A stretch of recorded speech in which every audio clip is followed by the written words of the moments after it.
They would adjust the key.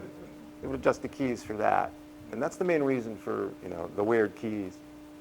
I know that like the one I just played, Battle of Betsy's, an A flat, and the song Surfin' USA was actually, the record was actually E flat, but we always played in E. And Murry had a lot to do with the studio proceedings, and there was a machine called a variable speed oscillator, and you could turn the juice down on the tape machine and it would slow the track down a little bit. So we would play it in E, but Murry would slow the track down with the, just reducing the power on the tape recorder, because the technology wasn't anything like it is now. And the key would just go down a half a step, and it would make it easier to sing that way. So there was a lot of tricks that we did. The band would record the music first. We would do our little, and Dennis would play the drums, and Brian would be on the bass. And then we would go back in, and Brian would overdub. He would play along with that on the organ, and then we would go back and do the voices over the instrumental tracks. So we would listen to what we had just played while we were standing around the microphone and singing the parts to it. So there were little tricks involved. A lot of people accused us of not really playing our own instruments on our records, which was absurd. I don't know why they said that. Most of the time we were hired for jobs because we were able to play our own instruments, and we were backing up all the other acts, the singers that didn't have their own bands. Like we backed up Sam Cooke and Lou Rawls, Sonny and Cher, just the singing acts. So we were hired mainly because we played our own instruments, and so it was a good thing. There's as good a reason as any to hire a band.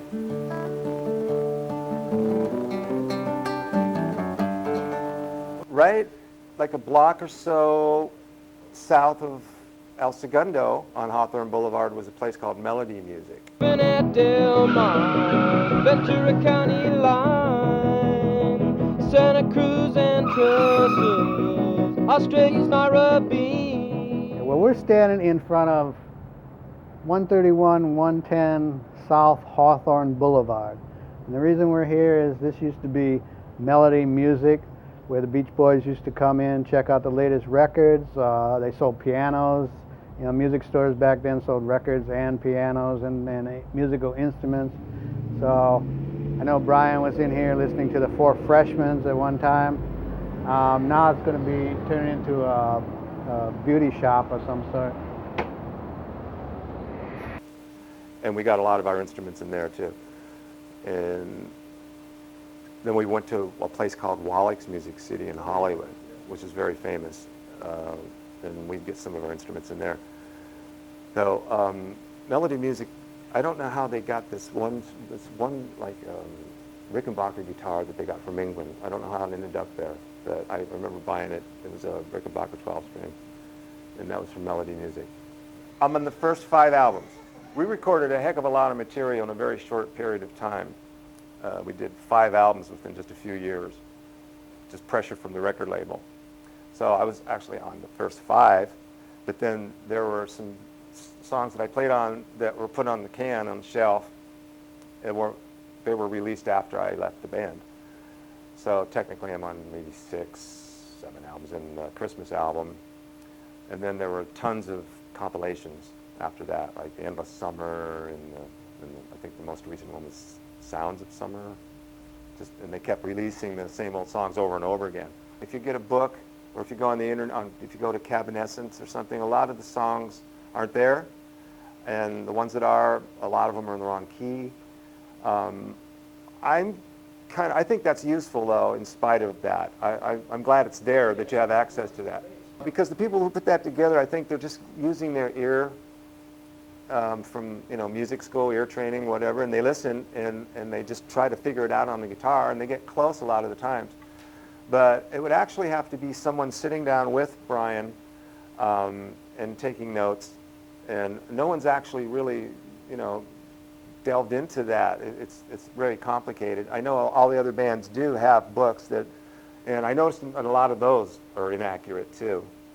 But you have to really work hard, and I don't think Brian right now, these days, would be able to sit down and remember everything that he arranged. I'm sure there might be records of it on paper, where he wrote out vocal arrangements and stuff, because a lot of the vocal arrangements are out there, more so than the guitar chords. I think Murry, in his mind, justified it because he really put his whole life and soul and everything into promoting the Beach Boys.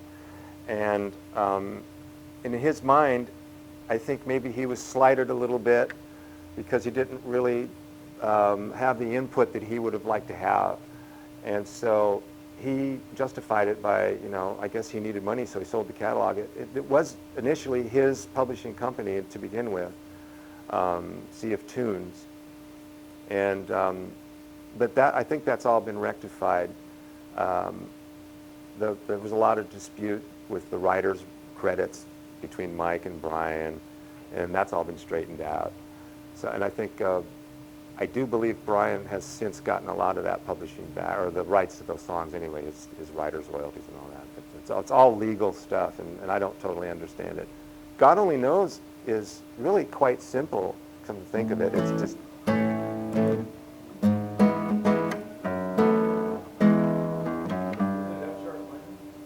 A, yeah, it goes from A to A flat minor.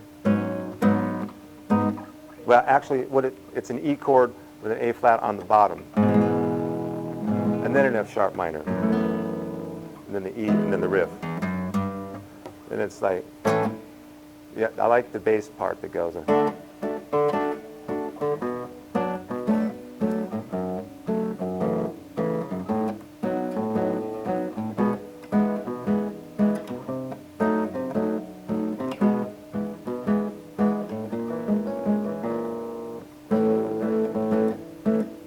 Ninth chord, F sharp 9. So it's really a pretty song, and I love it. God only knows what I'd be without you. If you should ever leave me, then life will still go on, believe me. The world could show nothing to me. So what good would living do me? God only knows what I'd be without you.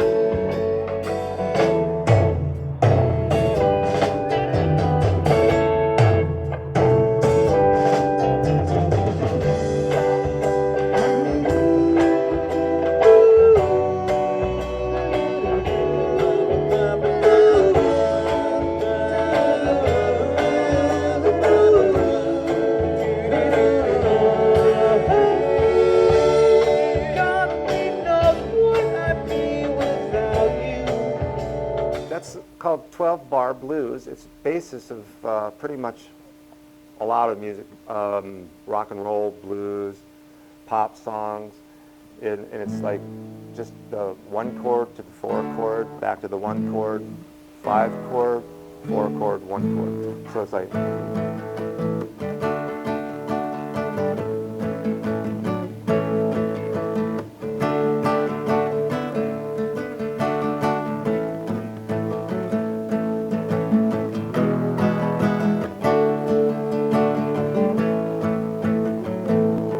That's right there is the basis to probably, I don't know, a big percentage of music, because you can mix it up. You can do the fast change.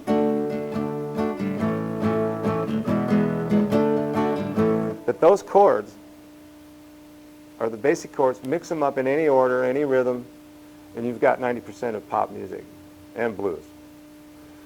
And that goes along with, the same is true for that strumming thing I showed you. Ballads. And that technique basically is used in all the ballads where there's a guitar. The same with the arpeggios.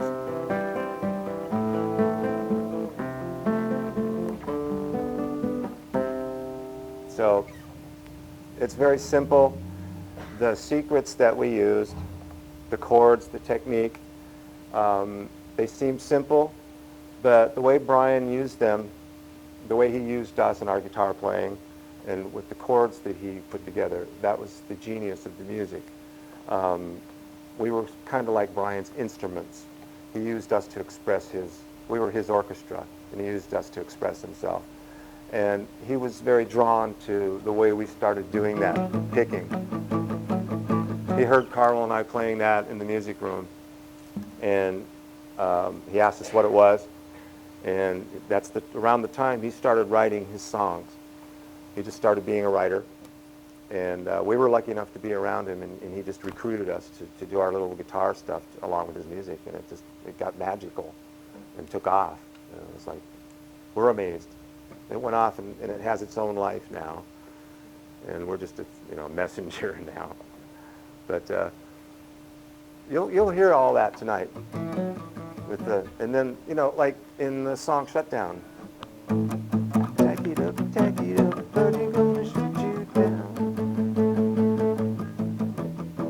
And then the guitar solo.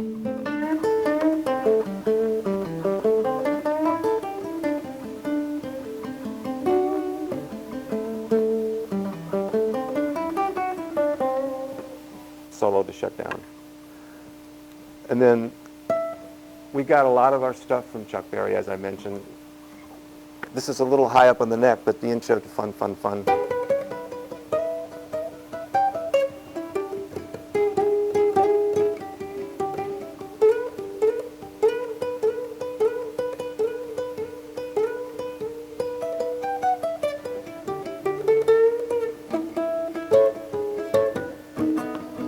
He got a daddy's car, cruising to the hammer, stand now.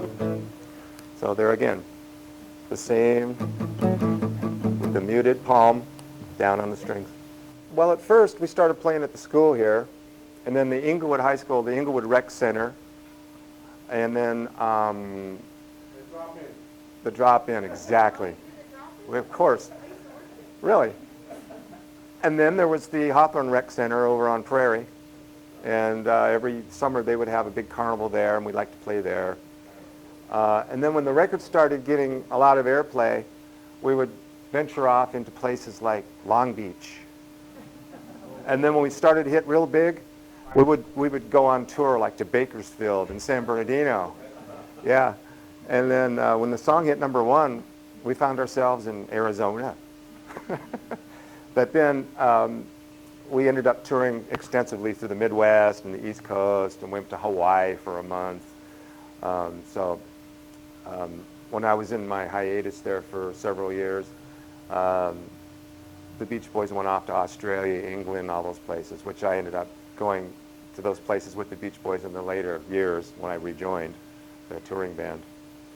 And so since then, practically every major city in the world, the Beach Boys have, more than once or twice. We came up with all the music ourselves, yeah. Although I did not do much of it on the record. I was the premier rhythm guy. I was the toes on the nose rhythm guitar player, as they wrote on the back of the first album. So it's pretty much, along with the drums, this particular technique was the backbone of that music. And it's very simple, and it takes a minute to master. It takes a little bit of technique to be able to block out the other strings with your muted palm. Your palm is muting the other strings. Otherwise, you'll get a bunch of crappy noise that you don't want. So you just want to hit those 2 strings. And you extend your little finger to get that note, and then up one more, so you can go. Or just like, it's amazing too, in the later years, hearing that in other records, like the Sting song, he just uses the straight.